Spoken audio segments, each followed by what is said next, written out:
everyone, my name is Priya Singh and I'm a BSMS first year student at NHMC Delhi.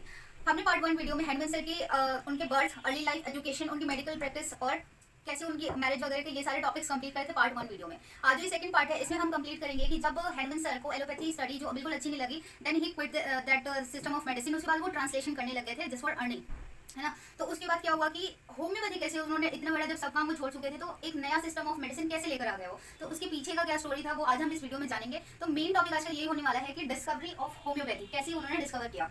So let's start this video. So 1719 AD, this is the most important event of Hahnemann's life. इस year के अंदर ही उन्होंने क्या किया, paved the way to a new method of treatment that is called homeopathy. So 1790 में ही उनकी एक नई खोज करी थी उन्होंने होम्योपैथी की। क्या हुआ था कि ड्यूरिंग ट्रांसलेशन ऑफ कलेंस डॉक्टर कलेंस की, जो डॉक्टर कलेंस खुद क्या थे, professor of medicine in the London university. तो क्या था, हैनिमन का काम क्या था, अब वो ट्रांसलेट करने लगे थे डिफरेंट बुक्स को अलग अलग लैंग्वेज में।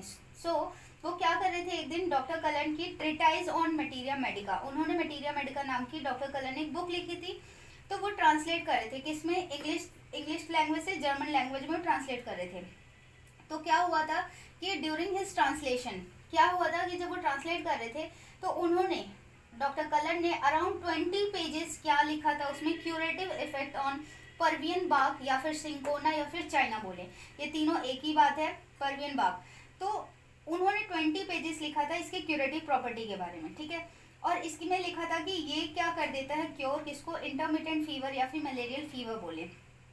तो जब वो ट्रांसलेट कर रहे थे तो क्या हुआ कि, और नीचे फुटनोट में कलेंस ने ये लिखा था कि curative property due to its bitterness. तो उन्होंने बोला कि ये परवियन बाग या फिर सिंकोना बाग जो चाइना है ये इसलिए मलेरिया को ठीक कर रही है बिकॉज कि ये बिटर है, कड़वी है। तो वो he is not happy with that statement. उन्होंने कहा ये क्या बात हुई, ऐसे तो कुछ भी चीज़ कड़वी होगी तो क्या मतलब वो मलेरिया ट्रीट कर देगी। तो उन्हें इस बात से सेटिस्फेक्शन नहीं मिला। तो उन्होंने क्या सोचा कि अब मैं इसको खुद पे एक्सपेरिमेंट करके देखूंगा कि क्या ऐसा होता है।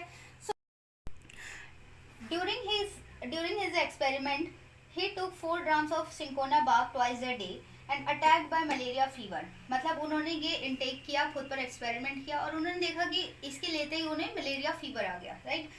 पर जब जिस टाइम वो ये सब कर रहे थे वो खुद अवेयर नहीं थे, he was not aware that he is setting a trend human drug proving. क्योंकि आपने सुना होगा कि होम्योपैथी में जितनी भी ड्रग प्रूविंग होती है मोस्टली वो ह्यूमंस में होती है। तो उन्हें ये खुद नहीं पता था कि आगे चल के ये बात इतनी ज़्यादा फेमस होगी, है ना, कि ह्यूमन बींग पे वो क्या करेंगे, अपना सारा प्रूविंग करवाएंगे। देन वो इस बात से भी अवेयर नहीं थे कि that he is going to become father of human functional pathology homeopathic materia medica that.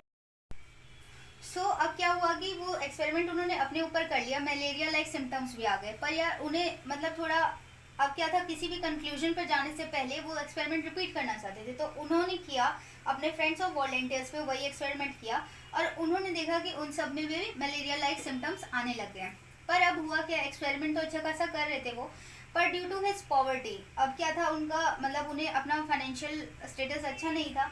तो 1792 में क्या किया उन्होंने कि रेजनिंग ड्यूक ऑफ सेक्स गोथ, यहाँ पे जो यहाँ का मतलब यहाँ पे एज ए इंचार्ज बने इस असाइलम के।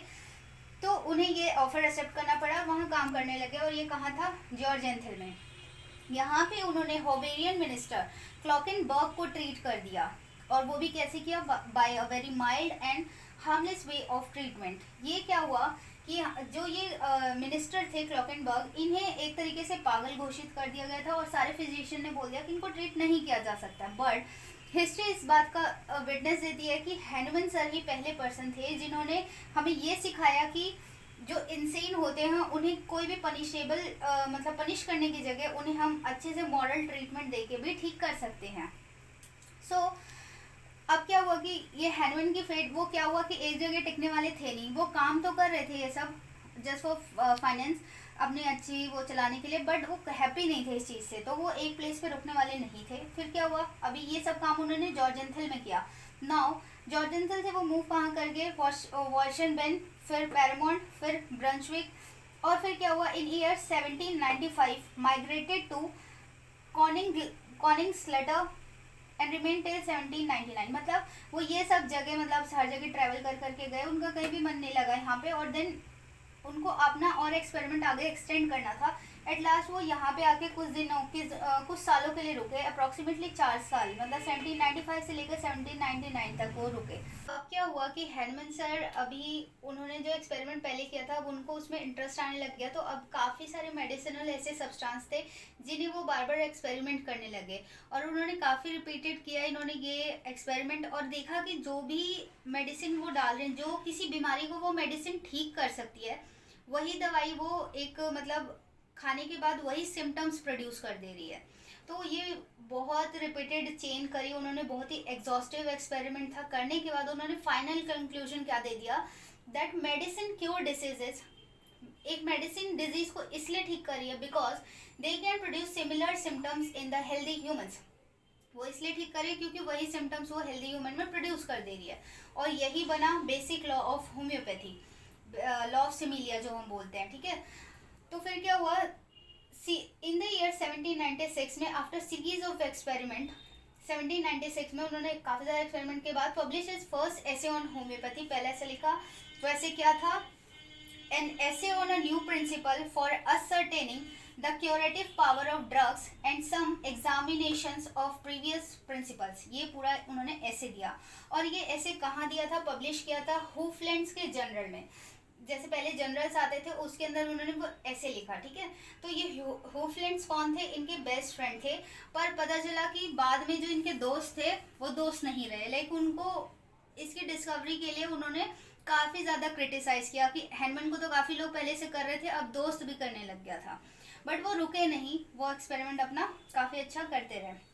देन बताया गया है कि डॉक्टर रिचर्ड हेल कहते हैं कि 1796 को बर्थ ऑफ होम्योपैथी माना जाता है। एक्सपेरिमेंट आपको पता ही होगा, 1790 में उन्होंने कुलिन्स मटीरिया मेडिका जब ट्रांसलेट करे थे उस टाइम पे उन्हें ये आइडिया आया था, पर 1796 को मतलब 1796 को माना जाता है कि इसमें होम्योपैथी आई।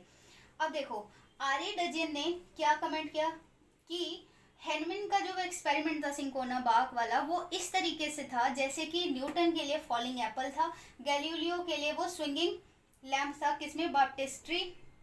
ईयर 1790 टू 1805 उन्होंने लगभग 5500 प्रिंटेड पेजेस मतलब ट्रांसलेट कर दिया था। 1805 में उनकी medicine of experience I book. 1810 में उन्होंने फर्स्ट एडिशन दे दिया ऑर्गेनॉन ऑफ मेडिसिन का।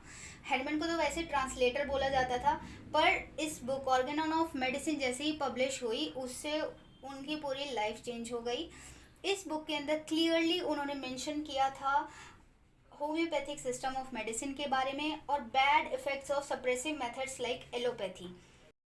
सो ये थी पूरी वीडियो में हमने पता किया कि कैसे होम्योपैथी की डिस्कवरी हुई, हैनमन सर की कैसे छोटे से एक एक्सपेरिमेंट से इतना अच्छा सिस्टम ऑफ मेडिसिन होम्योपैथी आया। So I hope you like this video.